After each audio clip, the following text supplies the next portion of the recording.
kita pun akan terlibat banyak hal ya, baik itu kemudian soal pelaksanaan makan gizi gratis, ataupun yang kedua menyiapkan infrastruktur masyarakat. Nah, terkait infrastruktur yang kita bangun adalah nanti bertepatan dengan Harla Sore yang ke-91 tahun di bulan April, kita akan mengukuhkan 10.000 Satgas Pangan Banser yang fungsinya adalah dua hal. Yang pertama adalah menjadi penyuluh daripada produk-produk pangan, yaitu pertanian, perkebunan, perikanan, peternakan. Yang kedua, membangun kelompok-kelompok tani untuk menyiapkan program ketahanan pangan. Itu kita lakukan. Dan sambil mengintegrasikan lahan-lahan yang kami kelola.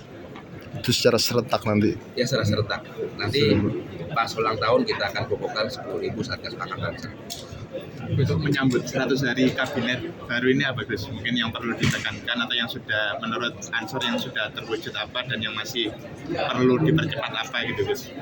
Kalau soal itu saya kira sih pemerintah sudah punya target ya, masih sudah punya sistem evaluasi. Tapi bagi kita adalah yang bisa kita lakukan mengajak sebanyak-banyaknya anak-anak muda untuk menjadi penopang dari apa yang sedang negara lakukan.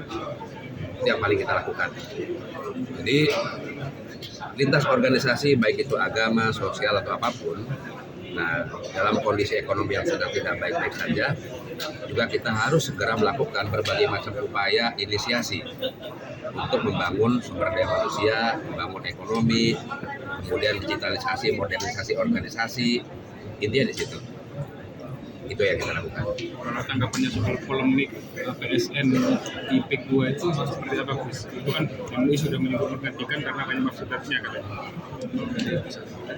Itu sebenarnya sih bukan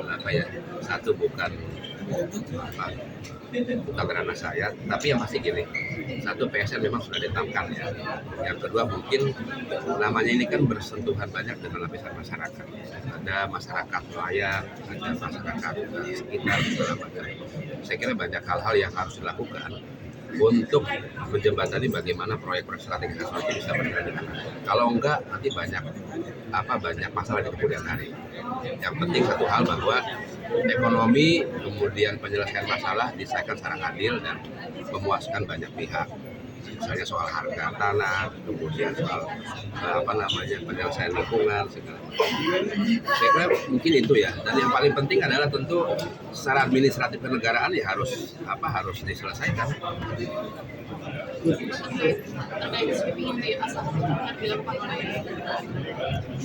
Itu sebenarnya peristiwa insidental ya. Jadi awalnya kan memang sedang melakukan pawai. Karena memang banyak perjudian di masyarakat.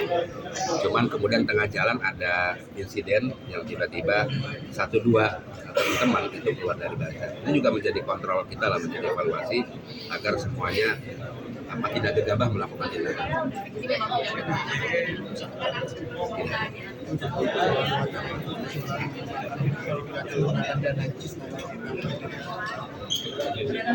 Oh, gitu ya. Ya sebenarnya kan zakat, infak, sedekah, wakaf, diswab ya, itu kan sebenarnya memang untuk kemaslahatan.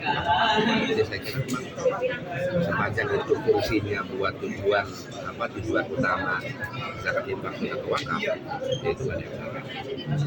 Tapi pimpinan DPR kan si Bang Rasul bilang kalau dari ZIS sama aja bukan makan gizi gratis nih kalau misalkan dibalikan kepada masyarakat. Ini gimana nih? Ya secara pemahaman atau definisi, namanya zakat itu kan infak, sedekah, wakaf. Itu kan masing-masing punya peruntukan membantu masyarakat. Tapi yang paling penting sebenarnya di luar soal diswab itu juga yang seharusnya berperan adalah menggalang partisipasi banyak pihak swasta. Jadi kolaborasi semi pentahelik lah antara masyarakat, industri, kemudian tokoh-tokoh sempat bahu-membahu. Jadi tidak 100% mengandalkan negara, tapi intinya adalah apa yang bisa kita lakukan, kita kerjakan. Intinya adalah bagaimana tokoh industri kemudian peduli dengan lingkungan sekitar. Jadi itu. Kan agenda ini kan seharusnya didatangi oleh Pak Dewan Penasihat ya, Pak Dasko ya. Nah, kenapa hari ini nggak hadir gitu? Ya, beliau semalam salam hormat karena kurang enak badan. Jadi dalam proses, jadi tidak bisa hadir. Acaranya hadir tadi. Ada pesan tapi dari Pak Dasko? Ya pesannya sih yang Terima kasih. Oke, makasih Gus.